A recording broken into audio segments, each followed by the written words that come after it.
everyone, welcome back to my channel. In today's class, we are going to deal with part 7, diversity of living organism. So in today's class, we are going to deal with the topic species concept.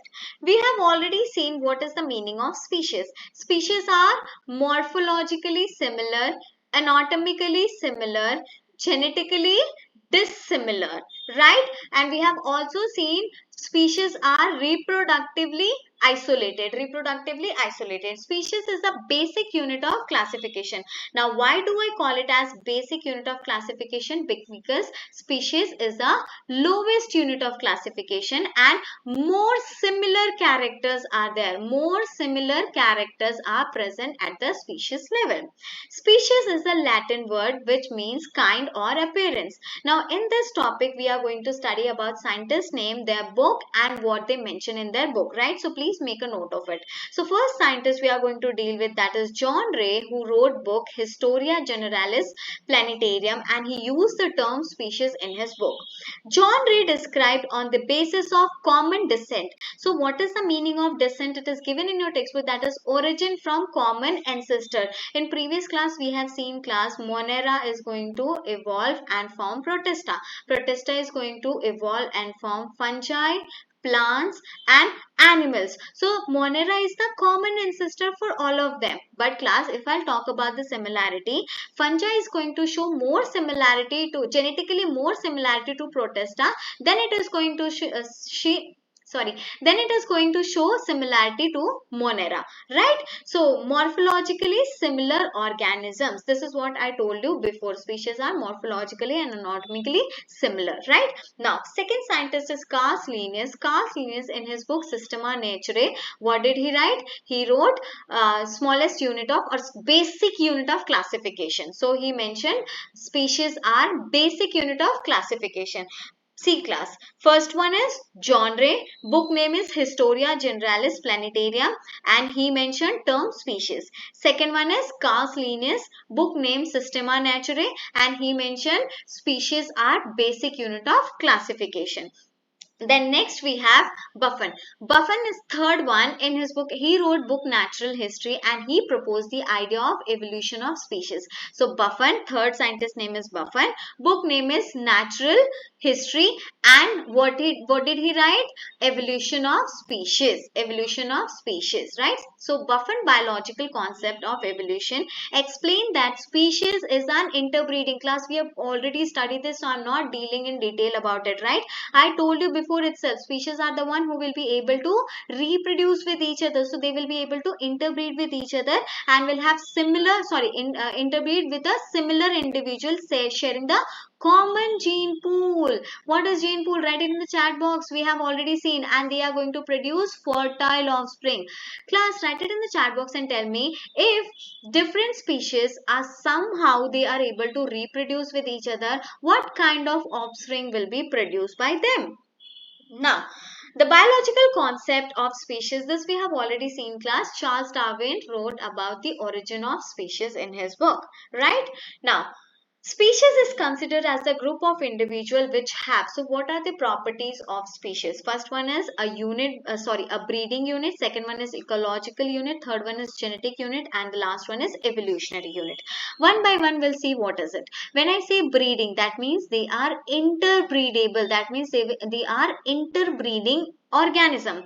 Species are reproductively isolated. Only similar species will be able to reproduce with each other. They won't be able to reproduce with the other species, right? Species share same ecological niche. Niche is nothing but class, role or purpose of that particular species, right? Species are showing similarity in karyotype. In previous class, I already explained you about the karyotype. Write it in the chat box. Let me know whether you remember or not. Species having similar structure and functional characters and evolutionary units. So when I talk about Monera to Protista, Protista to fungi, plants and animals, obviously they are evolutionary similarity. There are evolutionary similarity. They show evolutionary relationship. That means there will be some or the other similarities between these organisms, right? Now, what is gene pool class? Gene pool is nothing but like swimming pool, you know. Swimming pool may you will have collection of water. So gene, you know, already the segment of DNA that codes for protein, we call it as gene. So pool means collection. So it is sum total of gene of a similar individual. Right? So similar individual, when I say that means I'm talking about the population, right? For example, if I'll talk about the human, in a classroom we have lots of, you know, boys and girls, so that is a population. But if I'm going to add dog, cat, then that will become different population. So dog will be one population, many cats are going to form their population. So population means one particular species I'm talking about, right? So gene pool is the set of all genes or genetic information in an population. In any population we call it as gene pool, and I'm talking about the particular species, right? Example is given in your textbook: Apis indica, Apis dorsata, and Apis mellifera, Apis floret. Now, when I see here the example, Apis, all are Apis. That means genus name is same, but if you see species names are different. Same goes over here for your cockroach. Genus name is same and species name is different. Out of all these three, tell me which one is the common cockroach found in your kitchen or find in your house. Now, two examples we are going to study, that is hinny and mule. When I talk about hinny and mule, so see here only I will be writing about mule and hinny. When I talk about mule, donkey, male donkey. Which donkey? Male donkey is going to cross with female horse. Female horse. And in hinny, female donkey is going to cross with male horse. Usually we used to remember mule, easiest, and many times you will hear. So how do I remember this? Boys are donkey. I remember like this, okay? So male donkey is crossed with female horse to produce mule. Since this donkey and horse are not from the same species, still they are able to reproduce. That means some or the other evolutionary relationship is there. Their ancestor must be similar. That's why they are able to reproduce with each other.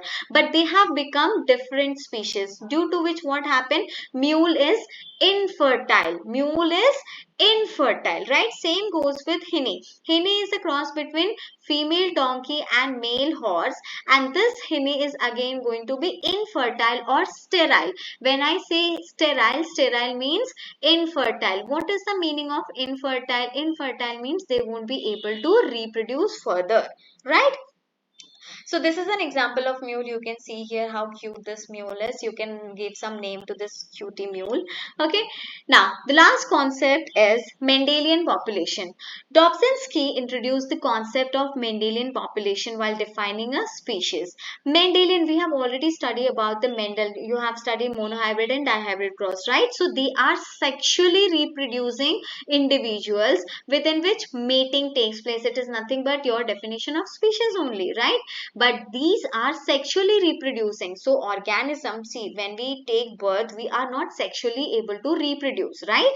So when an organism is able to sexually reproduce or mate with each other, this we call it as Mendelian population. They again have common gene pool. That means some total of genes will be similar in the similar species. Okay, different species will have different genes. The members of species shows assortative mating or preferential mating or non-random mating. So suppose I have three organisms, organism 1, organism 2, organism 3. Suppose organism 1 gives high milk yield. Okay, organism 2 have good amount of fur. Organism 3 is lazy fellow, thin, nothing positive is present in this organism. Now, tell me organism 1, 2, 3, if they are at their reproducing stage, who and who are going to reproduce? Obviously, organism 1 and organism 2 are going to reproduce preferentially. Okay, because why? We always choose superior one. We always choose superior one, right? I am not going to go with the lazy fellow or who is not having any good character, right? So non-random mating means reproduction or mating or breeding will not take place randomly. Okay, let's have mating with organism 1 and organism 2 or organism 2 and organism 3. No, they are going to set preference for them. Okay, with that particular organisms only they are going to do mating, right? Population of species inhabiting different geographical area are in the continuous process of adaptation. So wherever organisms is there, suppose this organism is present in this particular geographical area, so all the adaptation, all the habits will be adapted by this particular organism. When it moved to the another geographical area, maybe lots of trees are present over here and there are less tree, desert area, maybe it is a desert area, so organism will adapt as per the desert area. Maybe it is a greenland, okay, lots of greenery is present, or forest maybe organism move to the forest, so lots of greenery is present. So now this organism will come in the forest and this organism will start adapting as per the environment. This is what is written in this particular statement. This leads to the evolution of new species in course time. Species is dynamic. That means when I say dynamic, it means it is constantly changing. Never ever species are going to be constant. If species are going to be constant, then what will happen? There won't be any new formation of species. If there is no formation of new species, that means there won't be no evolution. There is not going to be any evolution. No evolution, no new species, and ultimately the species will die one or the other day, right? So always you have to remember species are dynamic. They keep on adapting based on the nature and they keep on changing for the survival of the fittest. More about it you will study in the evolution chapter, that is in natural selection, right?